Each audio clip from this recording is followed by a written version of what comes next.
کہ سب سے پہلی آیت قرآن کریم کے اندر اللہ تعالیٰ نے وہ کون سی نازل فرمائی؟ وہ آیت تھی اقرا،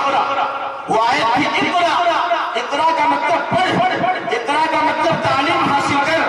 جبکہ جس ماحول کے اندر قرآن کریم کا نزول ہوا، جس ماحول کے اندر قرآن کریم کو اتارا گیا، اس ماحول کو اگر مثبت پہلو سے دیکھیں تب بھی اقرا سے زیادہ ضروری اور اہم چیزیں تھی، اور اگر اس ماحول کو منفی پہلو سے دیکھیں تب بھی اس ماحول کے اندر اس سے زیادہ ضروری چیزیں تھی۔ نماز بنیادی ہے، کلمہ اسلام ایمان قبول کرنے کے بعد سب سے پہلا فریضہ بنی الاسلام علی خمس شہادت اشہد ان لا الہ الا اللہ وان محمد رسول اللہ واقام الصلاۃ، دوسرا نمبر ایتاء الزکاۃ وصوم رمضان وحج البیت ان استطعت الیہ سبیلا۔ روزہ اللہ کا بہت بڑا فریضہ ہے، زکوٰۃ اللہ کا بہت بڑا فریضہ ہے، حج اللہ کا بہت بڑا فریضہ ہے، اپنے مال میں سے زکوٰۃ نکالنا اللہ کا بہت بڑا فریضہ ہے۔ اور منفی پہلو سے دیکھیں شراب بہت بڑا گناہ ہے، زنا کرنا بہت بڑا گناہ ہے، چوری کرنا بہت بڑا گناہ ہے، ڈاکہ ڈالنا بہت بڑا گناہ ہے، کسی کی زمین کو ناحق دبا لینا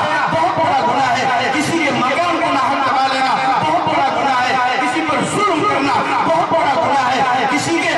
غریب کا مذاق اڑانا بہت بڑا گناہ ہے، کسی مظلوم کو پریشان کرنا بہت بڑا گناہ ہے۔ لیکن اللہ رب العزت نے اپنے سب سے پاکیزہ کلام، اپنی سب سے مضبوط کتاب، اپنی سب سے مقدس کتاب قرآن کریم کے اندر ان میں سے کسی کو بیان نہیں کیا، بلکہ سب سے پہلی آیت اللہ نے اپنے قرآن کو اتاری تو فرمایا اقرا، پڑھ، تعلیم حاصل کر۔ یہ کیوں کہا؟ اس وجہ سے کہ جب تک تعلیم نہیں ہوگی نماز صحیح نہیں ہوگی، جب تک تعلیم نہیں ہوگی روزہ صحیح نہیں ہوگا، جب تک تعلیم نہیں ہوگی زکوٰۃ صحیح نہیں ہوگی، جب تک تعلیم نہیں ہوگی حج صحیح نہیں ہوگا، جب تک تعلیم نہیں ہوگی شرابی شراب سے توبہ نہیں کرے گا، جب تک تعلیم نہیں ہوگی چور چوری سے باز نہیں آئے گا، جب تک تعلیم نہیں ہوگی زانی زنا سے توبہ نہیں کرے گا۔ ان تمام گناہوں سے بچنے کا ایک ہی راستہ ہے کہ تعلیم انسان کے پاس میں ہو، تمام فرائض پر عمل پیرا ہونے کا ایک ہی راستہ ہے کہ ان فرائض کا علم انسان کے پاس میں ہو۔ اس نے فرمایا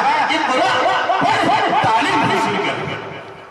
تعلیم حاصل کر۔ لیکن افسوس کی بات یہ ہے کہ مسلمانوں کے جہاں پر آج بہت سارے دیگر مسائل ہیں، ان تمام مسائل میں ایک بہت بڑا مسئلہ یہ ہے کہ مسلمانوں نے تعلیم کو حاصل کرنا چھوڑ دیا ہے، مسلمانوں نے علم دین کو سیکھنا چھوڑ دیا ہے، مسلمانوں کا کوئی لگاؤ علم دین کی طرف نہیں رہا ہے، علم دنیا کی طرف تو بہت زیادہ لگاؤ ہے، لیکن علم دین کی طرف مسلمانوں کا لگاؤ کلی طور پر تقریباً وہ ختم ہو جا رہا ہے، ہوتا جا رہا ہے۔ چند حضرات ہیں کہ جنہوں نے ان چیزوں کو سنبھال رکھا ہے۔ میرا عزیزو یاد رکھو، جھارکھنڈ کے مسلمانوں یاد رکھو،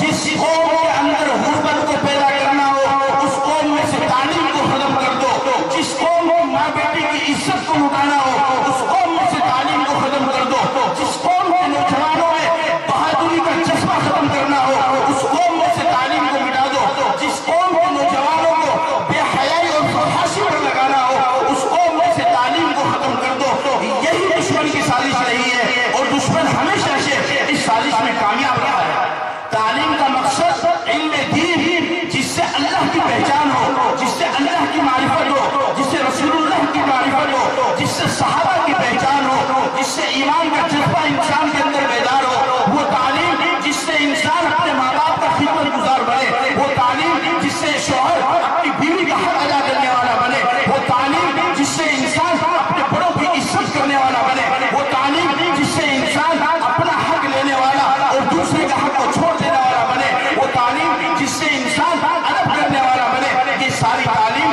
دینی تعلیم کے اندر ہے، مدرسوں کے اندر یہ تعلیم سکھائی جاتی ہے، اس لیے مدارس کا رواج ساری دنیا کے اندر پھیلا ہوا ہے۔